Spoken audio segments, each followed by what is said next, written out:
خب سلام مجدد. قرار شد که اولین مثالی که میبینید از فیلم ضبط شده مثالی باشه از متغیر تصادفی هندسی. خب بذارید من یه لحظه ببینم اینجا میکروفونم وصله. آره خب ببینید یه مثالی رو حالا من قبلا نوشتم برای اینکه وقت گرفته نشه اومدم نوشتمش از قبل.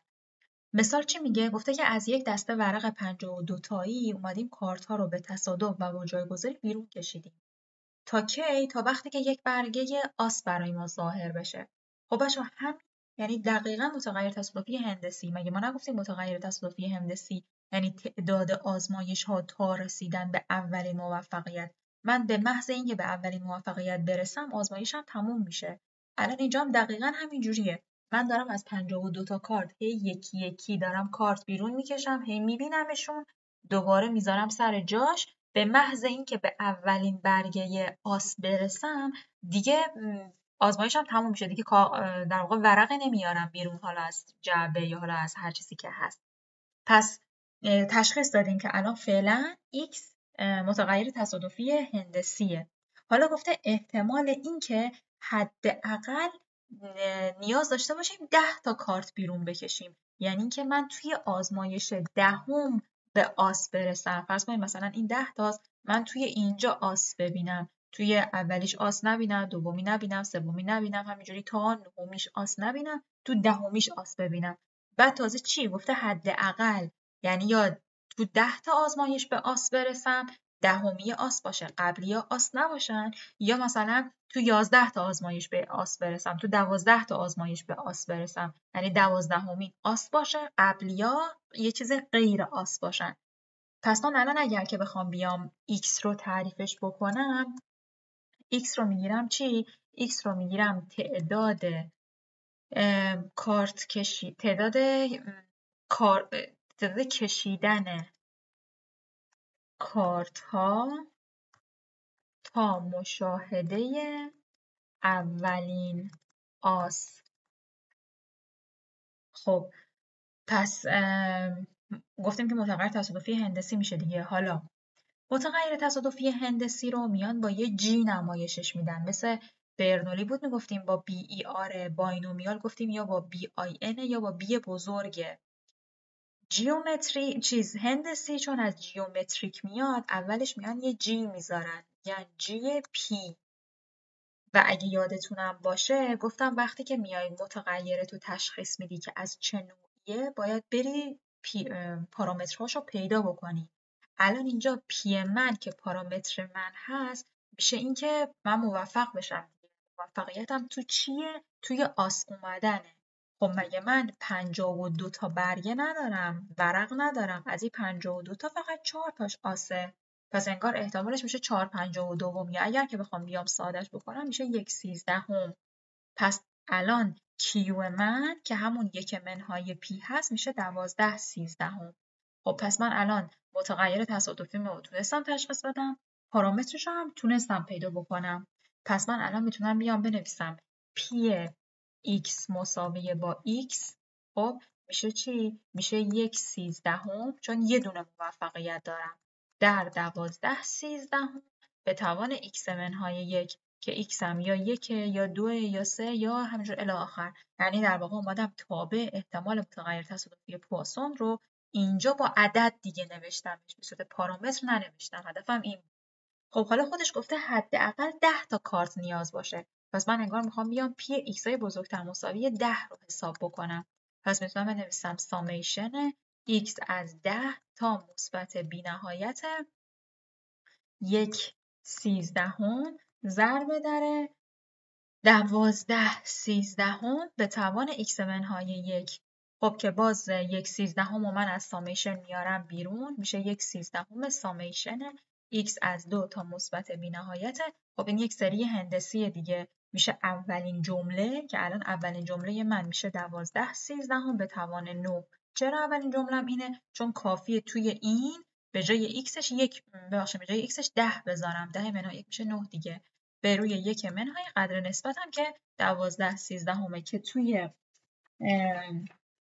کتاب اومده این مقداره رو تقریبا، که من حالا گفتم توی امتحان من جواب آخر رو نمیخوام، اومده گذاشتتش 49 صدم. پس این شد تعریف متغیر تصادفی هندسی. حالا یه متغیر تصادفی گسسته دیگه داریم که اسمش هست متغیر تصادفی دو جمله‌ای منفی. چرا دارم بلافاصله بعد این میگمش؟ به خاطر اینکه متغیر تصادفی دو جمله‌ای منفی دقیقاً تعمیمی از متغیر تصادفی هندسیه. پس اولین تعریفی که من در مورد متغیر تصادفی دو جمله‌ای منفی میگم، خب اول که با چی نشونش میدیم؟ این دو جمله منفی رو میگیم x دارای نگتیو باینومیال، چون داریم میگیم دو جمله منفی نگتیو باینومیال. حالا اینکه چه پارامترهایی داره رو حالا جلوتر در موردش صحبت میکنم. خب پس این متغیر تصادفی دو جمله منفی، اولین چیزی که میتونیم بیایم بهش میتونیم بگیم که تعمیمی از متغیر تصادفی هندسی هست. خب حالا چجوری این دو جمله تعمیمی از اینه؟ ببینید ما برای هندسی میگفتیم تا تعداد آزمایشات تا رسیدن به اولین موفقیت، یعنی به محض اینکه من به اولین موفقیت میرسیدم آزمایشم تموم میشد. خب حالا برای متغیر تصادفی دو جمله منفی، پس این یه نکته بود. برای متغیر تصادفی دو جمله منفی تعریفش چی میشه؟ چرا بهش میگیم تعمیمی از اینه؟ میگیم به خاطر اینکه داره تعداد آزمایش ها رو تا رسیدن به آرومین موفقیت به ما نشون میده. به آرومین موفقیت به ما نشون میده. خب حالا نگاه کنید، میخوام محدوده x رو مشخص کنم مگه نمیگیم تعداد آزمایش ها تا رسیدن به آرومین موفقیت؟ من باید R تا موفقیت داشته باشم. پس آزمایش های من حداقل باید R تا باشه که اگه من خوش شانس باشم توی همون R تا آزمایشه به R تا موفقیت برسم. ممکنه نه مجبور باشم آره به اضافه یکی آزمایش انجام بدم تا اون آر موفقیت حاصل بشه و همینجور تا الی آخر. ممکنه آره به اضافه 2 تا باشه، آره به اضافه 3 تا باشه، همینجور نمیدونم چقدر میخوام. خب حالا بیام تا به احتمالش رو بنویسم. میگم که پی x مساوی با x. خب ببینید چی میگم؟ دارم میگم که تا رسیدن به آرومین موفقیت، یعنی من آر تا موفقیت دارم، پس قطعا توان پی آر تاست، چون آر بار موفق شدم. خب پس این یک منهای پی توانش میشه x منهای آر. اگه یادتون باشه توی متغیر تصادفی هندسی آره یک بود، چون من میگفتم برای رسیدن به اولین موفقیت یه بار فقط موفق شده بودم. خب حالا چیزی که هست اینه که اسم این متغیر تصادفی چی هست؟ اسمش هست دو جمله‌ای منفی. یعنی این دو جمله‌ای که اینجا اومده به من داده انگار یه جورایی سر و کله اون ترکیب‌ها توش پیدا میشه. یعنی من انگار اینجا یه همچین چیزی دارم. حالا اینکه اینو چجوری بیام بنویسم، میخوام بهتون یه مفهومش رو بگم که درکش کنید که اینجا رو اشتباه نکنید، بدونید چی بنویسین. اینو بنویسین انتخاب چی از چی، چون دیدم خیلی ها اینجا رو اشتباه می نویسن، ولی الان من یه جوری بهتون میگم که دیگه اشتباه نمی کنید. اول میام مثال عددی میزنم. ببینید مثلا شما فرض کنید که تعداد، پس الان فعلا میخوام مثال بزنم. فرض کنید که مثلا شما توی مثلا 5 بار خب پرتاب تاس چرا نوشتم 3 پرتاب تاس، یعنی شما 5 بار نیاز داری که تاس پرتاب بکنی تا مثلا 3 بار یک ببینی، تا 3 بار یک بیاید. شما الان 3 بار انگار موفق شدم یک اومدنه، این یک اومدنه میشه موفقیت من. حالا قرار این موفقیت 3 بار تکرار بشه. نگاه کنید الان نکته که میخوام بگم، نگاه کنید دقیقاً چیه. من خب 5 تا جا دارم چون 5 بار اومدم تاس انداختم. خب حالا چیزی که هست قرار 3 بار یک بیاد. نکته مهمی که اینجا هست اینه که تو نمیتونی بگی یک اینجا بیاد، یک اینجا بیاد، یک اینجا بیاد. چون اگه اینطوری باشه انگار 4 بار اومدی تاستو پرتاب کردی، 5 بار که پرتاب نکردی که. پس وقتی که ما یه همچین چیزی میگیم، وقتی که میگیم یه لحظه. وقتی که میگیم که وقتی که میگیم 5 بار تاس نیاز داریم پرتاب بکنیم تا برای بار سوم موفق بشیم، دقیقا این یه دونه از اون موفقیت های تو که یک اومده، یعنی در واقع سومینش دقیقا باید توی پرتاب پنجم اتفاق بیفته که تو به 5 تا آزمایش نیاز داشته باشی. پس این خونه آخر تو همیشه با موفقیت ختم میشه. یعنی هر آزمایشی که تو انجام میدی، اون آزمایشه با موفق شدن تموم میشه. حالا میمونه این قبلیا یعنی میمونه 4 تا جایی که باقی مونده. حالا این 4 تا جایی که باقی مونده بالاخره 2 تا جاش یک اومده. خب کدوم 2 تا جا؟ این یا این یا این، کدوم 2 تا جا؟ به خاطر همینه که میشه انتخاب 2 از 4. یعنی من به اندازه انتخاب 2 از 4 اینجا برام حالت پیش میاد که یک تو کدوم خونه باشه. حالا اینجا هم که میخوام بیام این ترکیبه رو پر کنم، دقیقا همچین حالتی پیش میاد. وقتی که من دارم میگم X تا آزمایش انجام دادم و من به آرومین موفقیت رسیدم، دقیقا توی خونه آخر آرومین موفقیت من حاصل شده. پس آرمنهای یک موفقیت قبلی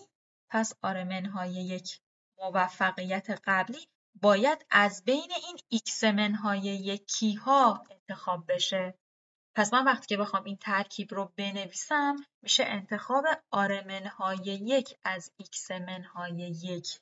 این رو خیلی ها اشتباه میگن، یعنی جابجا می نویسنش، نمیتونن تحلیلش کنن. خب حالا برم اون پارامتراشو پر کنم دیگه. الان اینجا میگم که x دارای نگتیو باینومیال یا دو جمله‌ای منفیه با پارامترهای r و p که همون احتمال موفقیت هست و این r هم به من میگه که من چند بار موفق میخوام بشم، 3 بار، 4 بار، 10 بار، چند بار. اینم از این. خب حالا چیزی که هست، خب ما طبق معمول باید بیایم امید و واریانس بگیم دیگه. خب امید و واریانسش رو حساب کردم یه مقداری طولانیه و میگم یه مقدارم حالا کار زیاد داره که من نمیخوام وارد جزئیاتش بشم، ولی چون این تعمیمی از متغیر تصادفی هندسیه، بذارم ببینم این داره ضبط میشه. آره. ولی چون یه تعمیمی از متغیر تصادفی هندسیه، پس من میتونم بیام بگم که ای ایکسش توی هندسی بود 1 پیوم، چون من 1 بار موفق شده بودم. حالا که اینجا آر بار دارم موفق میشم، پس میشه آر پیوم. واریانسش میشه چی؟ واریانسش اگه یادتون باشه مال هندسی بود کیو به پی 2 یا 1 منهای پی به پی 2. چون من آر تا دارم، آر بار موفق شدم، پس میشه آر کیو به پی 2. خب پس این هم از امید و واریانسش. خب حالا بریم یه مثال حل کنیم ببینیم که اصلا این مثال ازش چجوری میدن، چجوری با تشخیص بدیم. پس یه مثال اینجا داریم. قبل از مثال یه نکته بگم. نکته البته تو حرفام هم گفتمش ولی خب بازم میخوام نکتهشو داشته باشین. این نکته چیه؟ میگه در صورتی که R بشه 1 متغیر تصادفی دو جمله‌ای منفی همان متغیر تصادفی هندسی است. گرفتیم چی شد؟ خب حالا بریم سراغ مثالمون. مثال میگه چی؟ میگه فرض کنید 40% از ماهی‌های یک دریاچه از نوع خاصی هستن. مثلا فرض کنید که 40%شون چه میدونم، مثلا میگم مثلا چه میدونم شیره، حالا هر چیزی. بعد حالا میگه که اگر هر بار یک ماهی گرفته و نوع آن را مشخص کرده و دوباره، یعنی با جایگذاریه و دوباره به دریاچه برگردانیم به دریاچه برگردانیم آنگاه احتمال اینکه در 10مین بار چهارمین ماهی از همان نوع مشخص باشد. آنگاه احتمال اینکه در دهمین بار چهارمین ماهی از همان نوع باشد چقدر است؟ خب چی میگه؟ ببینیم اول سوال چی میگه. ببینید من رفتم توی یه دریاچه‌ای، میگه که 40% ماهی شیره، مثلا دریا، حالا 40% ماهی شیره. حالا میگه که احتمال این که من نیاز به 10 تا، نگاه نوشته احتمال این که در 10مین بار، یعنی من 10 بار آزمایش کنم، 1 بار، 2 بار، 3 بار، 4 بار، 5، 6، 7، 8، 9، 10. توی 10مین بار خب چهارمین ماهی شیر هم ظاهر بشه، یعنی این ماهی شیر قطعا اینجا ظاهر شده. پس توی این قبلیا خب که 9 تا حالت هست، 9 تا جا هست، باید 3 تا شیر باشه، 3 تا ماهی شیر باشه. حالا ممکنه یا اینجا باشه یا اینجا باشه یا چه میدونم اینجا باشه یا مثلا 3 تاش پشت سر هم باشه، معلوم نیست چجوریه.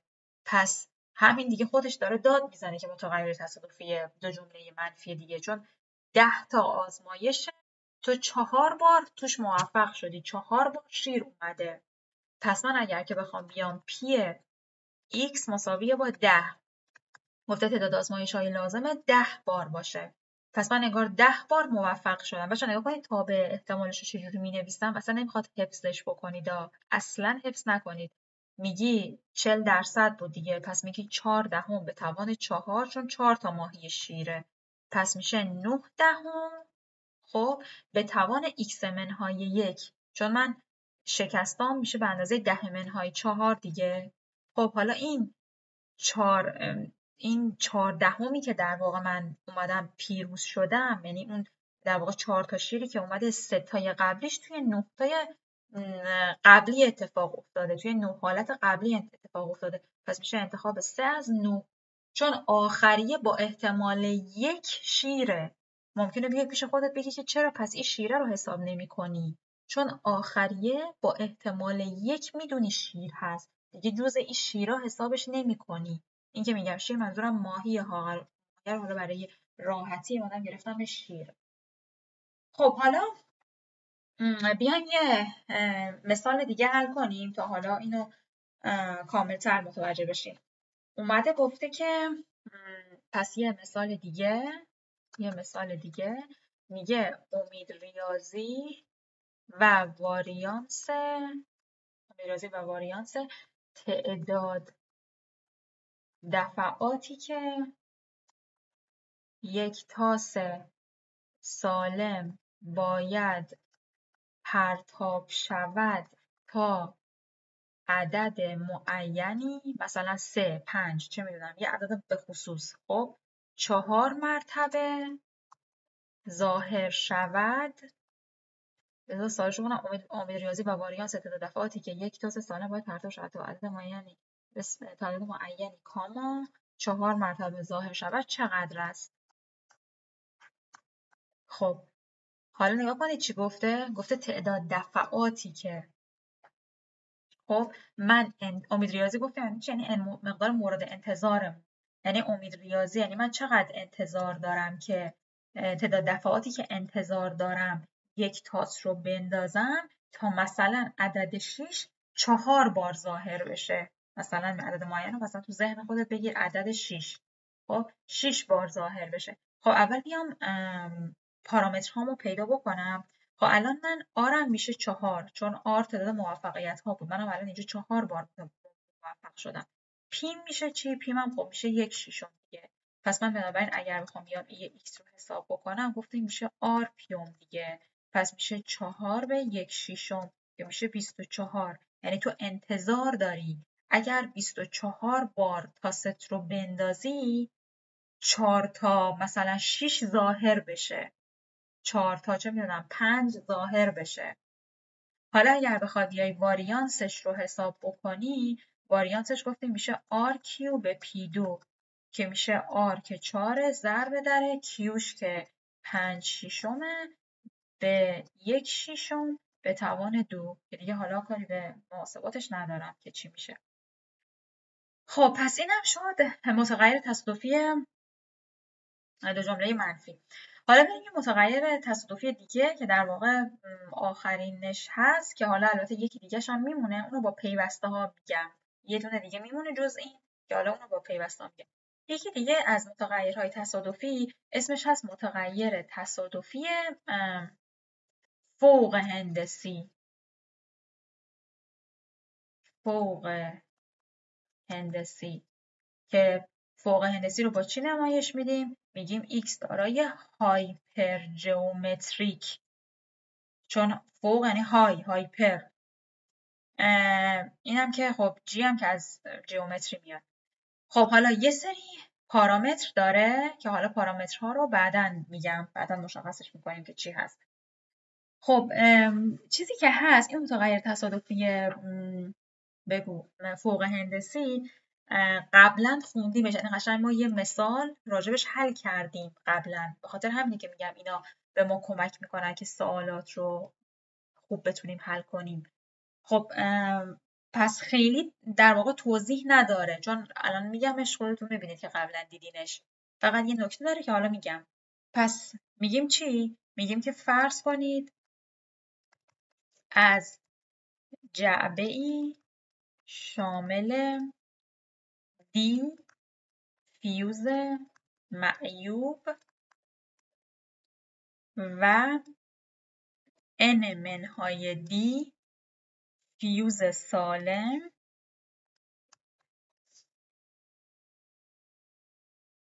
n منهای دی فیوز سالم n فیوز به تصادف و نکته مهمش اینجاست و بدون جایگذاری. بچه‌ها توی قبلیا همشون با جایگذاری بودن، یعنی ما وقتی که یه مهره رو برمی‌داشتیم دوباره می‌ذاشتیم سر جاش. الان این متغیر تصادفی هندسیه، این ببخشید فوق هندسیه بدون جایگذاری، یعنی تو وقتی برمی‌داری دیگه نمیذاری سر جاش. پس n فیوز به تصادف و بدون جایگذاری انتخاب میکنیم. فرض کنید x تعداد فیوزهای معیوب خارج شده باشد. چقدر واقعا قشنگ داره میگه خارج شده باشد.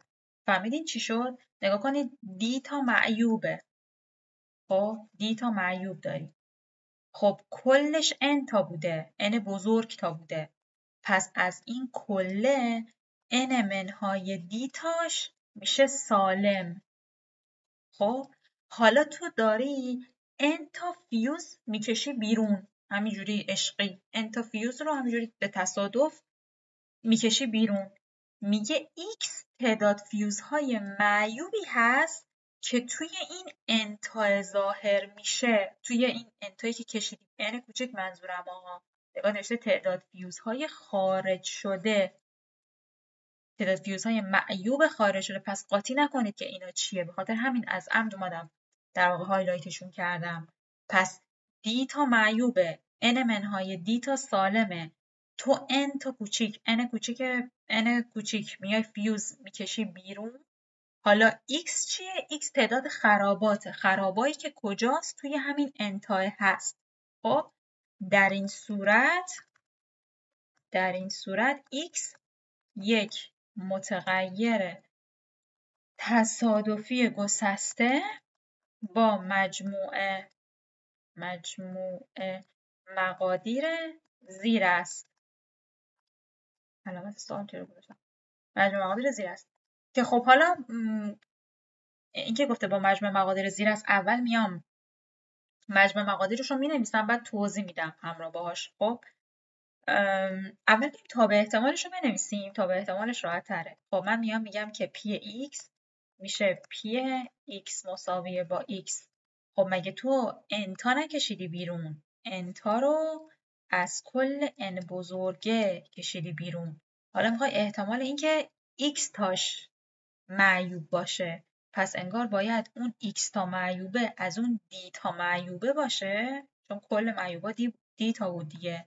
پس n های x تاش که میمونه سالما باید از n های d انتخاب بشه. اینو متوجه نشدین برگردید جایی رو که هایلایت کردم و دوباره ببینید.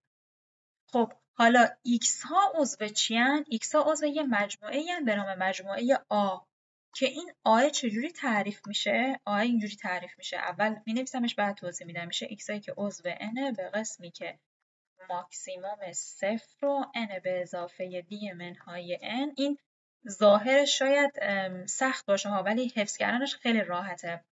ماکسیموم n به اضافه صفر و n به اضافه دی منهای n کوچکتر مساوی از مینیموم. بذار اینو بالا بنویسم شاید متوجه نشم. کوچکتر مساوی هست از مینیموم دی و n. حالا ببینیم این از کجا اومده، چرا همچین چیزی اومده نوشته. خب ببینید چیزی که هست، خب اینا رو با عدد مثال میزنم تا خوب متوجه بشید. ببینید دی، من یه بار دیگه اینا رو مشخص بکنم. دی کل معیوبا بود. خب n چی بود؟ n اونایی که بیرون کشیدیم. می نویسم بیرون کشیدیم. خب تعداد اونایی بود که بیرون کشیدیم. خب بعد x چی بود؟ x هم تعداد معیوبامون بود.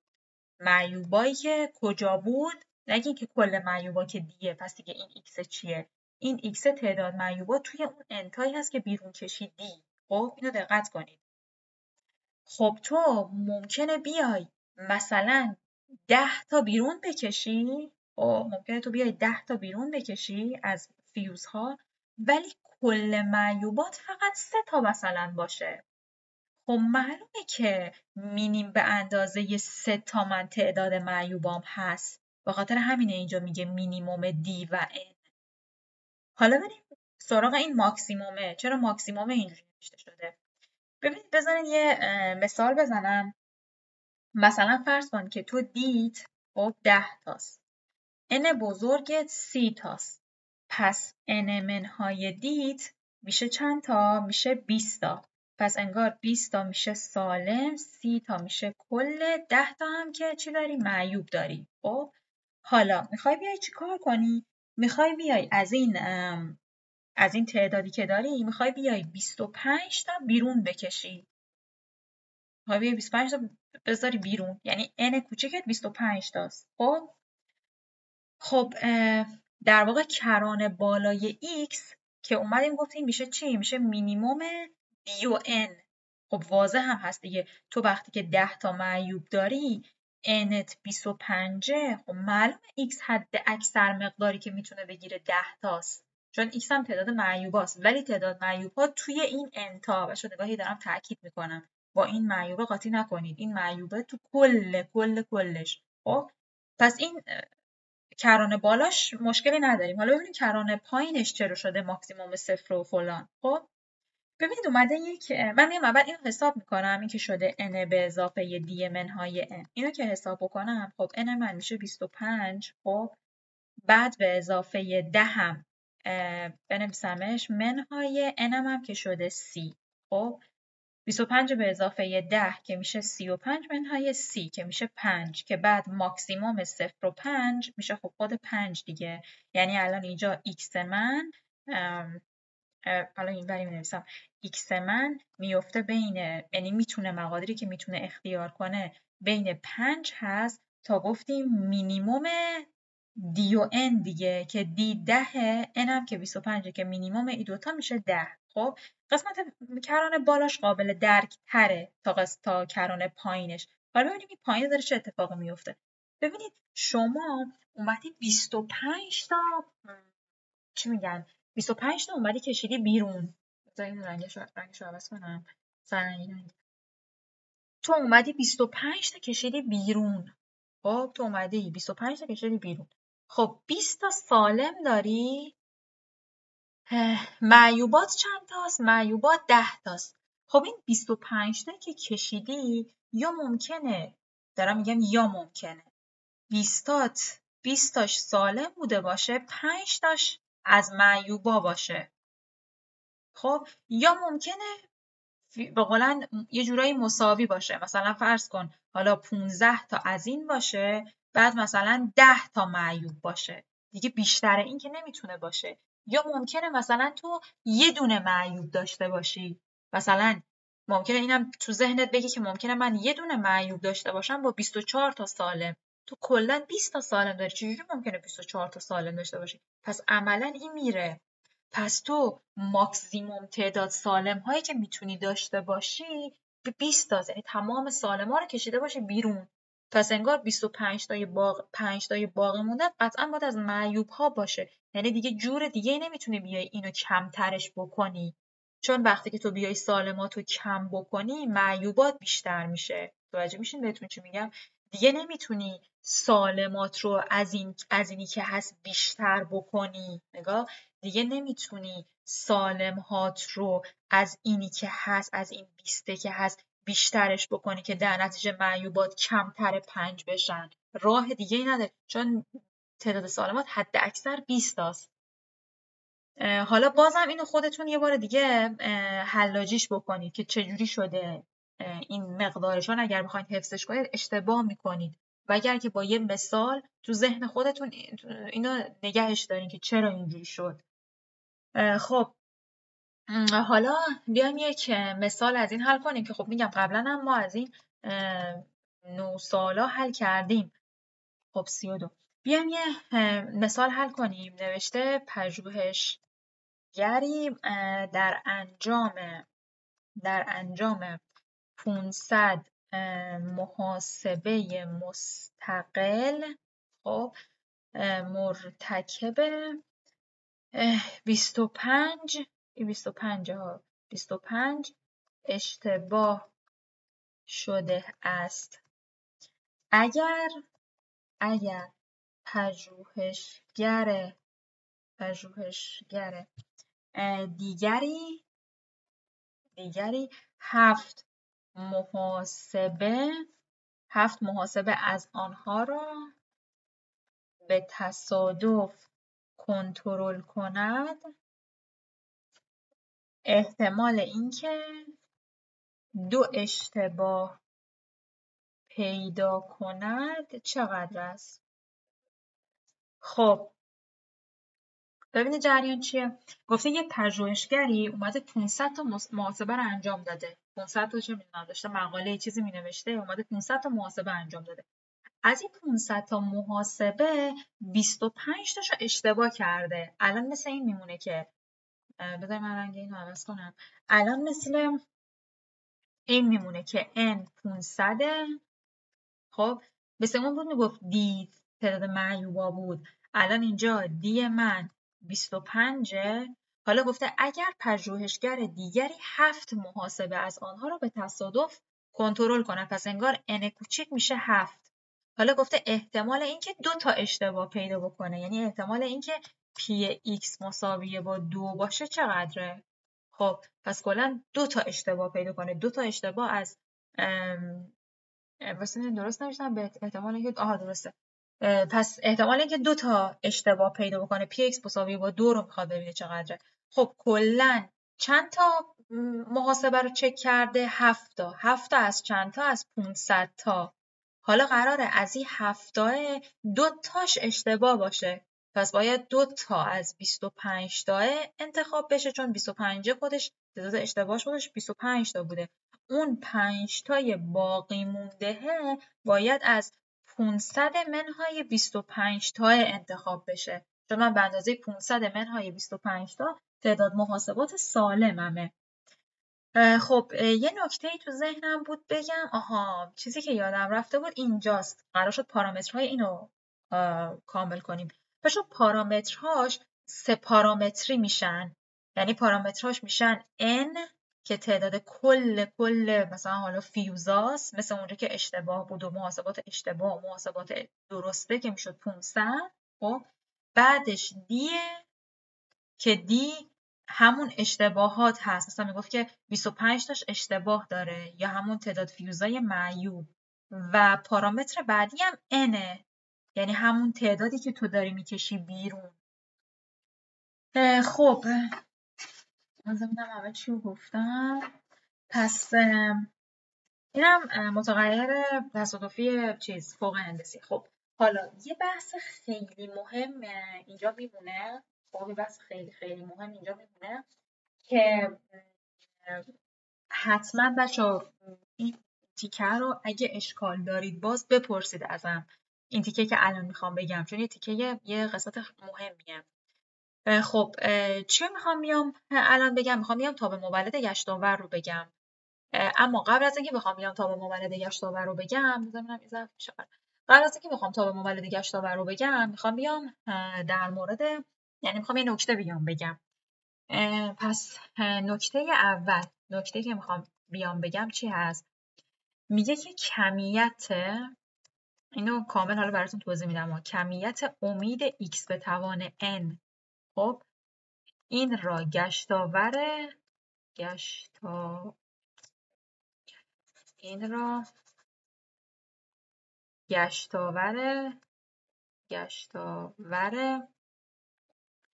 انوم گویند که برابر است با، یعنی الان امید x به توان n چون داخل مبحث متغیرهای تصادفی گسسته هستیم میشه سامیشن x به توان n ضرب در پی x مساویه با x.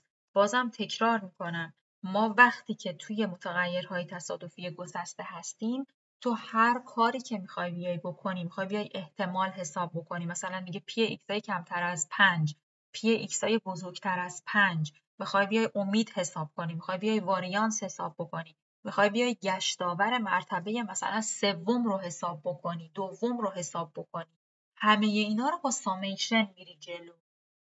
یعنی ما بود برای واریانس نگاه، حالا یه نکته کوچولو، یعنی نکته که نه، مگه ما نمیگفتیم واریانس x میشه امید x2 منهای امید 2x؟ همین امید x2 که ما میومدیم حسابش میکردیم بهش میگن گشتاور دوم، چون عین اینه دیگه. تو فقط کافیه بیای جای nش عدد بذاری، مثلا امید میشه گشتاور اول. خب حالا ادامه نکته چی میگه؟ میگه اگر امید x منهای میو به توان n را در نظر بگیریم. بچه اینا خیلی جالبن، خیلی قشنگی، من خیلی از این مبحثا خوشم میاد. اگر امید x منهای میو به توان n را در نظر بگیریم، به این کمیت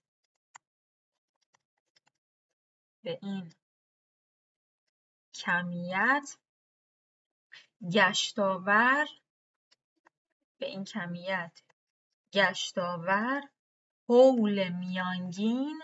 چرا بهش میگن حول میانگین؟ چون دارم امید x منهای میو به توان n رو حساب میکنم.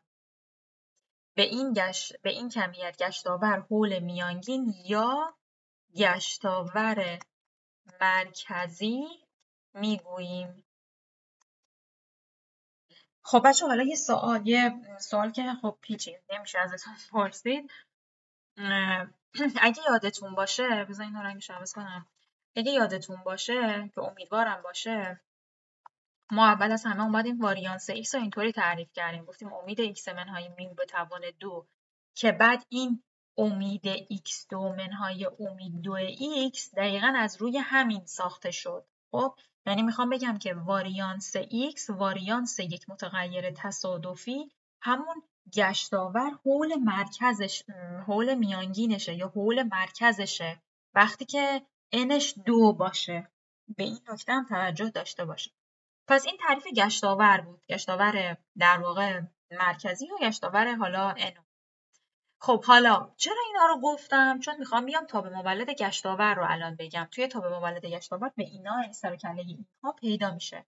پس الان چیزی که من میخوام بیام در موردش در واقع صحبت کنم، میخوام بیام راجع به تابع مولد گشتاور صحبت کنم.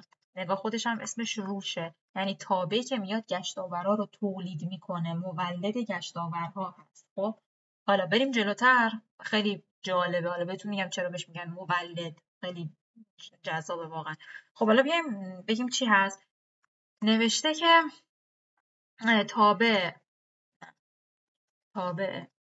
تابع مولد گشتاور متغیر تصادفی x را با نماد، باشه نگاه کنید نمادش چجوریه، با نماد mxt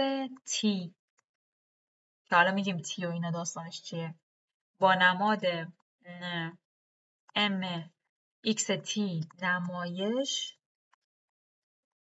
میدهیم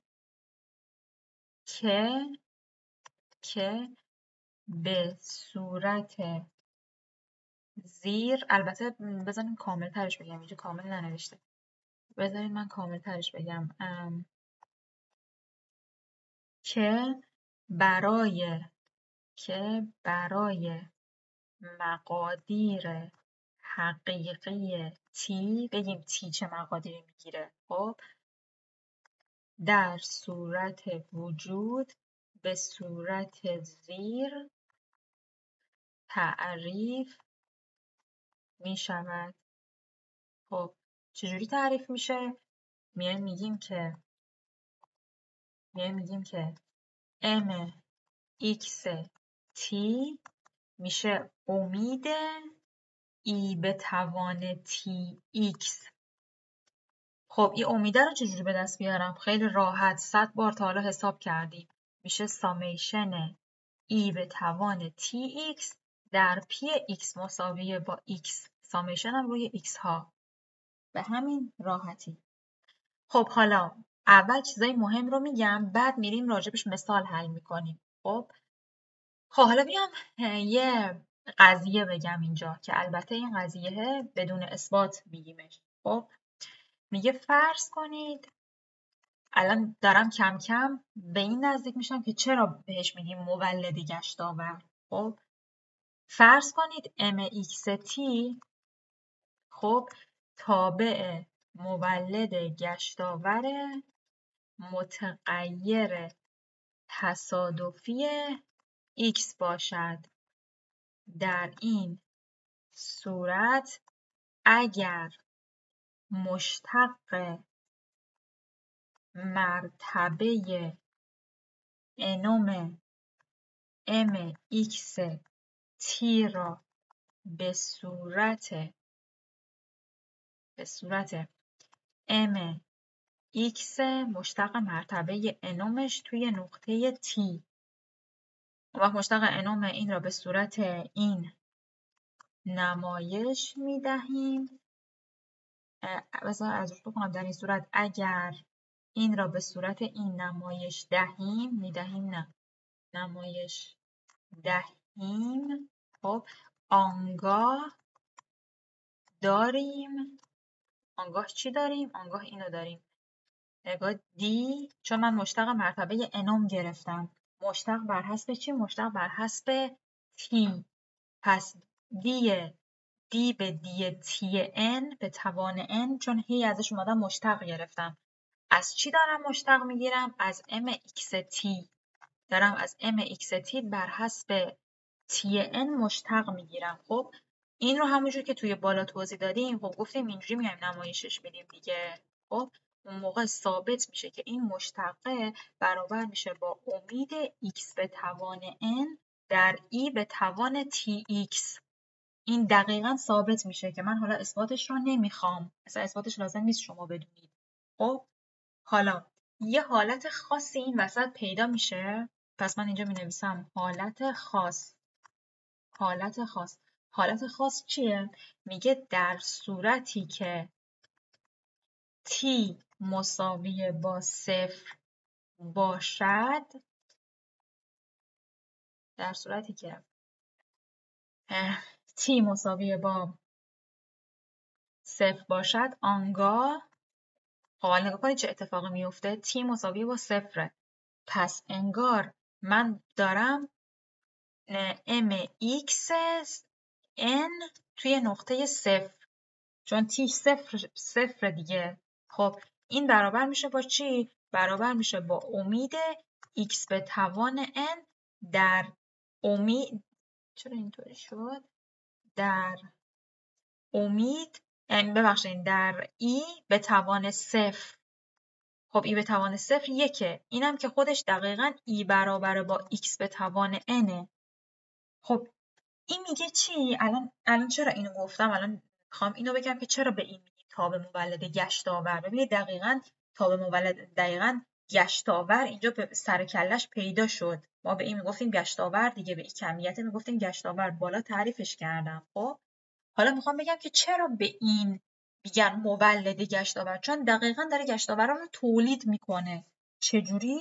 اگر که من بیام فقط ازش مشتق بگیرم، جای از mxt بیام مشتق بگیرم، جای تیش 0 بذارم، دقیقاً گشتاوراش به دست میاد. یعنی الان من خیلی خیلی خلاصه بخوام توضیح بدم، میگه اگر که تو تاب مولد گشتاور رو به دست بیاری، تاب مولد گشتاور چه بود؟ امید ای به توان tx. میگه اگر که تو بیای این تاب مولد گشتاور رو به دست بیاری، بعد بیای ازش مشتق بگیری، جای تیش 0 بذاری، گشتاورها به دست میاد. وقتی گشتاوره به دست اومد، کافیه دیگه تو بیای جای مثلا nش 1 بذاری. اگه جای nش 1 بذاری، خب این میشه امید x، میشه همونی که ما هی حسابش میکردیم. الان خیلی راحت تر به دست میاد. اگر بیای n بذاری 2، امید x2 به دست میاد که میتونی بیای واریانس رو بعد حساب کنی، چون امید x2 رو داری، امید x رو هم داری. خب حالا یه نکته‌ای که اینجا هست اینه که میگه تابع مولد گشتاور هر توزیع منحصر به فرد است. یعنی مثلا تو اگر بری برای متغیر تصادفی باینومیال تابع مولد گشتاورش رو حساب بکنی، با مثلا مال پواسون هم بری حساب کنی، 2 تا چیز متفاوت میشه، هر کدومش مختص خودشه. فقط اینجوری نیست که مال مثلا پواسون و باینومیال مثل هم باشن. خب حالا بیایم مثال حل کنیم تا کاملا جا بیفته. خب مثالمون چیه؟ میگه بیا تابع مولد گشتاور